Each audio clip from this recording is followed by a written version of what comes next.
It's been a worldwide controversy, and everybody is curious to know the exact figure. Welcome back to our video, you guys. The issue regarding the Marcos family scandal is infamous for how much the family made from such a short wait during its reign.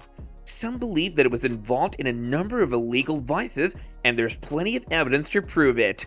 But the question still remains, how much did the Marcos family steal?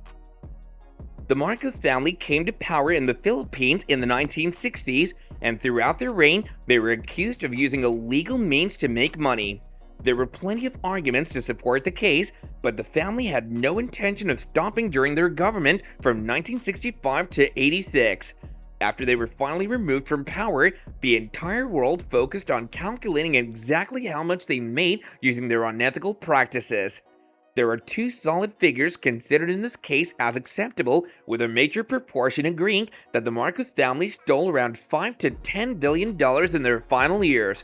This figure was also stated by the United States Congress House Committee on Foreign Affairs in a 1985 report that the then government had stolen around $10 billion in recent years after the major collapse of the Philippine economy was observed.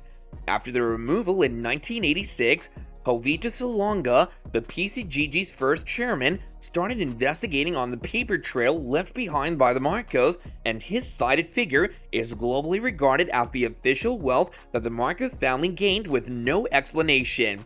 It's still regarded as the largest ever theft from a government, a record accepted by the Guinness World Records. However, many believe that the figure cited is only limited to the final years of the Marcos family in power. It's obvious that they weren't helping the public in any way, so they were stealing from the get-go. The grossest sum that this family added to their wealth since their reign is around $30 billion, a figure many can't wrap their heads around. Dr. Bernardo Villegas from the Philippine think tank was the first to come up with this number, as he believed that the number provided first was quite conservative. His analysis was based on the years 1977 to 1985, and it suggested that the minimum wealth held by the Marcoses was around $13.45 billion and could go as high as $30 billion. So one of the biggest questions in this debate is, how were the Marcos able to make that much money? He only had a salary of about $13,500 during his time as president, so there wasn't any legal means of making billions. There have been a number of assumptions about how Ferdinand Marcos made his money, and Jovita Salonga explained it best in his book, Presidential Plunder. According to Salonga, Ferdinand Marcos wasn't the only person involved in corrupting the Philippines from its roots. He had the help of some allies regarded as cronies who were allegedly making money for themselves in return for aiding Marcos' corruption. Marcos also helped the cronies evade huge taxations by providing them hefty loans from the banking and financing institutions of the government. In addition, he also looted the public treasury, hiding his amassed wealth in offshore accounts, real estate assets, expensive jewelry, and artwork in the country and worldwide. If you're enjoying the video, then like and comment your thoughts down below. Subscribe to the channel and do turn on notifications for more great videos going forward. Now let's continue. Ferdinand Marcos was a World War II veteran who claimed to have won every medal and award the Philippines had at the time. He deemed himself a war hero despite being convicted for the assassination of his father's rival. When he overturned the conviction on appeal, Marcos decorated himself as a hero and decided to run for elections in 1965.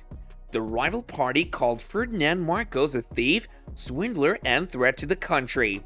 By then, he had created strong ties in the military and declared martial law in 1972. During his initial years, he was a ruthless leader, imprisoning and eliminating all hostile forces in his way. He was also accused of violating several human rights dozens of times, and it was during this time that he began to steal money from the government and use it for his own good. During his reign until 1985, the Marcos family enjoyed a life of luxury while the people suffered in silence. As he organized and fixed the elections in 1986, public revolt forced him to give up the throne and go into exile. He died 3 years later, leaving behind one of the biggest controversies the world has ever seen. And that's the end of our video. The Philippines took a major hit to their economy after the Marcos family stepped in to rule the country, but has improved significantly since then. Using tourism as their main source of income, the region has witnessed a new era of stability and happiness. Though the matter remains debatable, the country agrees that the Marcos family landed a huge blow to the country for personal interest.